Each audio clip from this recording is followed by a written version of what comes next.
Welcome to KXAN News Today. Here are your Monday morning headlines. Some Austin City employees are heading back to work in person today. Starting today, employees in management positions have to be in the office 5 days a week.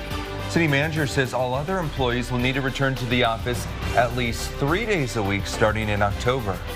The Williamson County Citizens Bond Committee meets again today to look at the infrastructure needs of the county. It will see if it needs to consider a bond election in November 2023. The meeting is at 5 this evening at the J.B. and Hallie Jester Williamson County Annex in Round Rock. Virginia police say they found no survivors at a small jet crash site. This went down after flying in unauthorized airspace near the U.S. Capitol. Yesterday, doorbell video capturing a sonic boom as military jets took off supersonic speeds from Joint Base Andrews, trying to stop that plane.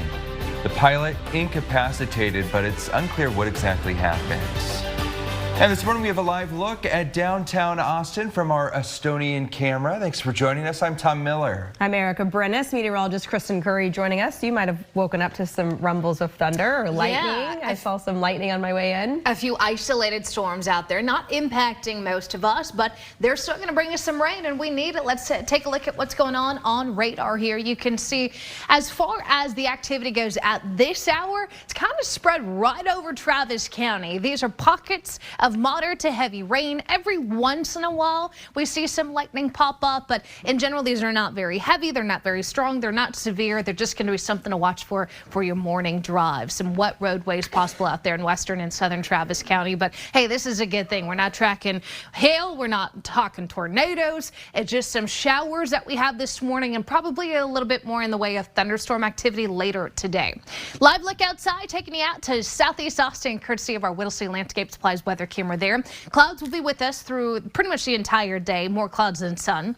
Temperatures will be in the upper 60s to low 70s. Walking out the door this morning, 71 right now here in the city, mostly 70s east of I-35, a little bit cooler in those 60s out west. Now the 60s and 70s will warm back into the upper 80s today, a little warmer than what we had yesterday, but increasing storm chances heading into the back end of your afternoon. So today is likely going to be one of the wettest days of the work week. We'll talk more about it. Plus, hotter temperatures on the way as those skies dry out. We'll talk about when we could get back not only into the 90s, but maybe even some upper 90s coming up in your first morning forecast. Thanks, Kristen. A man faces charges for murder in Cedar Park.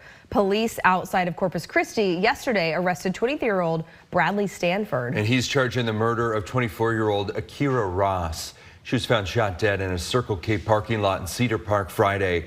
Police don't believe the two knew each other. Also, a Leander man is painting through his pain and grief every day for a year. He created a new painting, and this is after losing his brother to a fentanyl overdose a few years back. KXAN Sarah Alshay shows us that he then turned that into an award-winning documentary.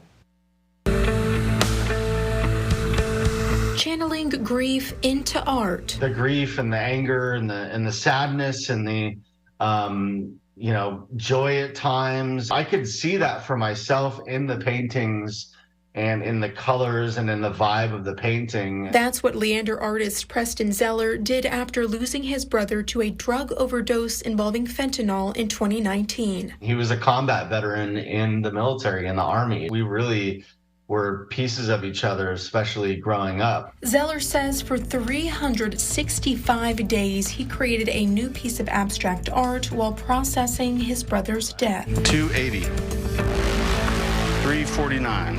I got greater clarity about how I was feeling between different days and in different time periods. Even making his brother a part of the final painting. Because I knew in the very last painting I wanted to use his ashes. Zeller recorded his journey and created The Art of Grieving, a documentary. It shows the moment Zeller put all his paintings together in a 10-foot by 20-foot mosaic hanging in his home. It's just wild. It does feel a little bit dreamlike. In the end, Zeller says he found that his grief didn't get smaller, but it's he who grew through the process. If you are intentional about working through those intense emotions and grief, you can find some fantastic pieces of yourself that you didn't know ever existed. Sarah Alshay, KXAN News.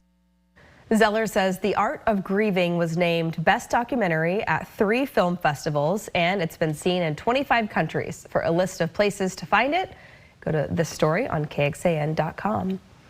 Going in depth, recently a Cedar Park man was sentenced to 20 years in prison in connection to a fentanyl death.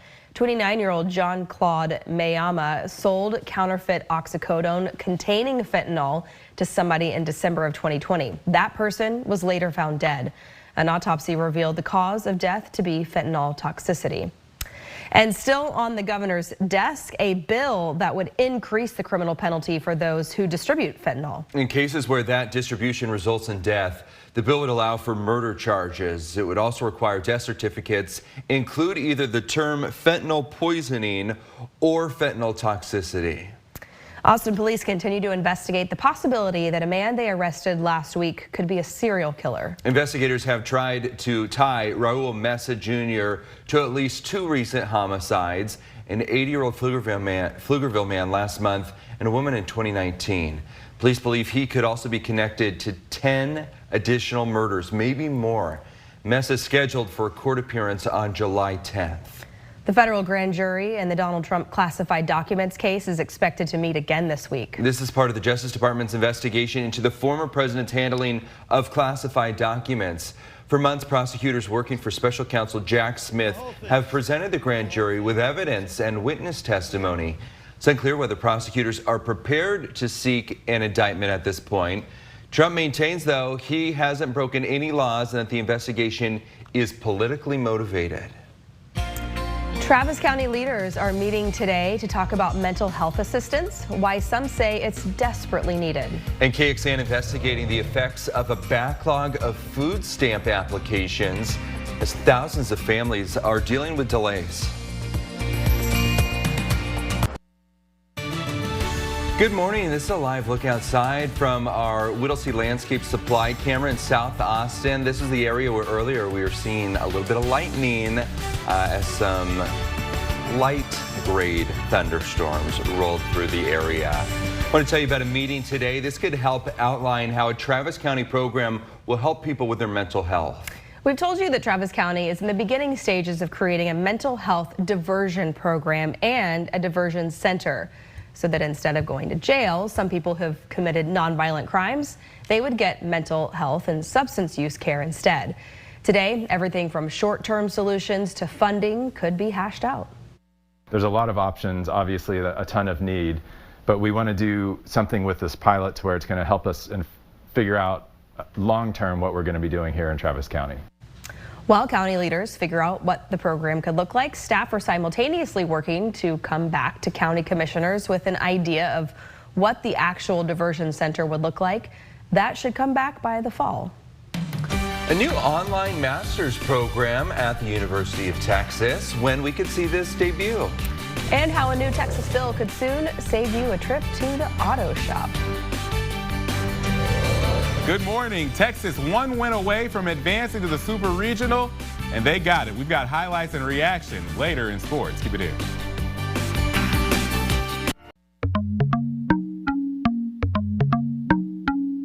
So UT Austin has just opened up the applications for its first ever online master's degree in artificial intelligence, the first of its kind in the nation, debuting next spring.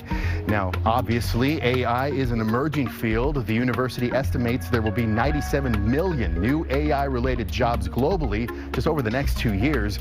And UT says it's already received about 10,000 inquiries about this program. So we wanted to know, how do you go about teaching something like this?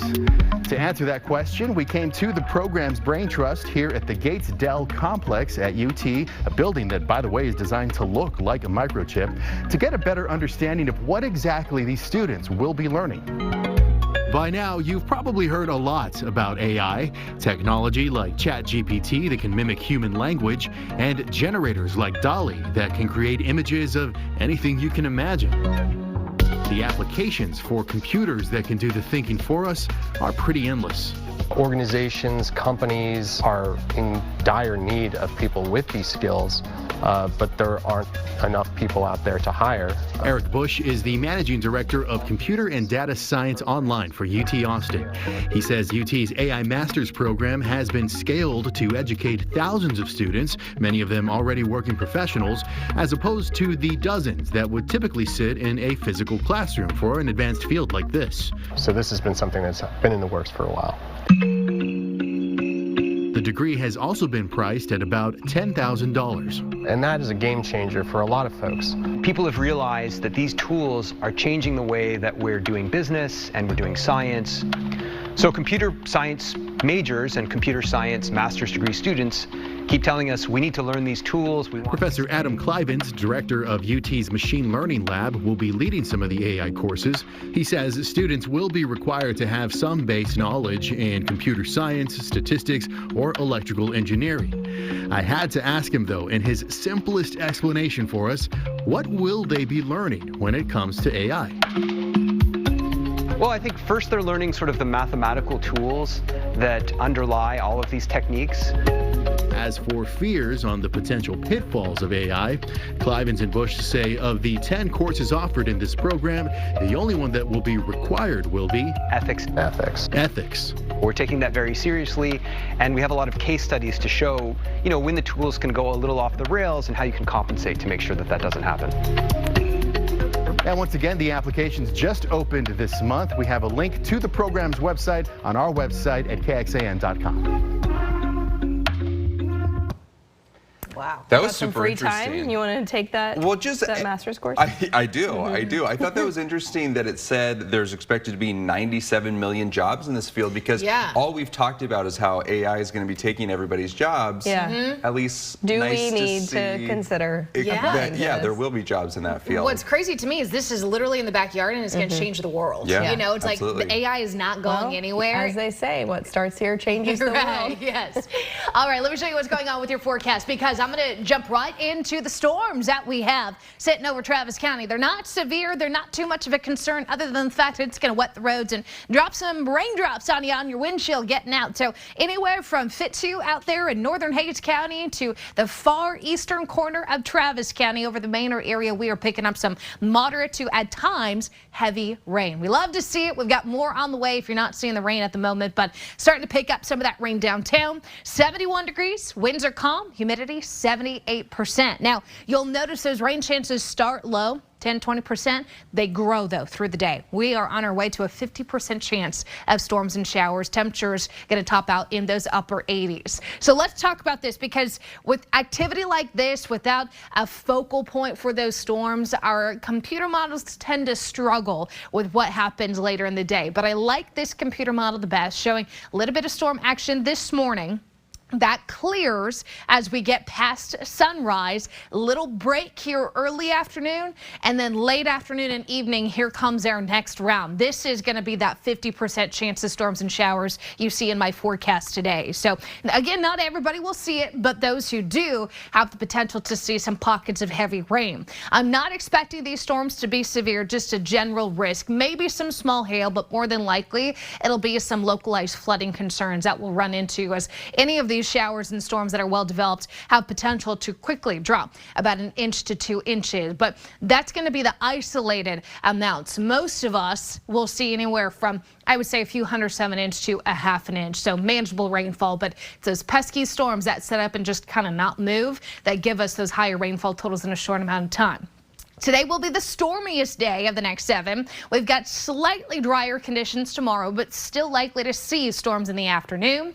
Drier skies midweek. We're going to get a high pressure system sitting on top of us for the mid to late week time frame here. A couple isolated storms may sneak in Friday, Saturday, specifically out in the hill country. But in general, the rain's kind of fading out and the heat is getting turned up. So today is likely to be the coolest day of the next 7 with a forecast high of 80 47 and that 50% chance of rain. Tomorrow, just a little bit warmer. And then look at the numbers moving forward. 90, 94, 96 by the time we hit Friday. So mid to upper 90s coming in for the later half of your work week, and a hot weekend will follow. Like I said, Friday, Saturday, we're going to be watching that closely. I'd like to see some better agreement with the data before I bump up those rain chances, but we'll go 10 to 20% right now. Your overnight low sitting very comfortably in the upper 60s to low 70s every morning this week.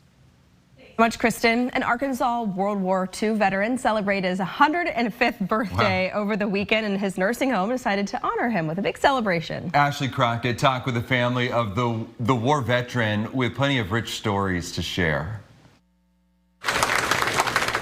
So I tell people, Papa was active all his life, and he's 105 now, so hopefully I got those genes. A father of 3, grandfather of 7, and great-grandfather of 7, Claude Bell Sr. is a family man. He was a good father. He took care of his family. He was a gentleman. He didn't talk a whole lot, but when he did, there was command in the voice. Bell's children say he's always tried to help anyone he could, something he mastered while nursing soldiers back to health during World War II. Anytime we all had stitches or anything like that, my mom would say, well, your daddy can take those out for you, you know. So that's what I remember about. I'm thinking, how does he know to do that? But now I know because he learned all that in the Army. So what's the secret to living to see 105 years? His healthy lifestyle. When he was in his 90s, he got locked out of his car out at the farm, which is about 10 minutes from Gillette. He walked back in the summer. It's like I would have just sat down and just cried. Bell's family says this celebration is much more than just a milestone for them. I'm very proud of him.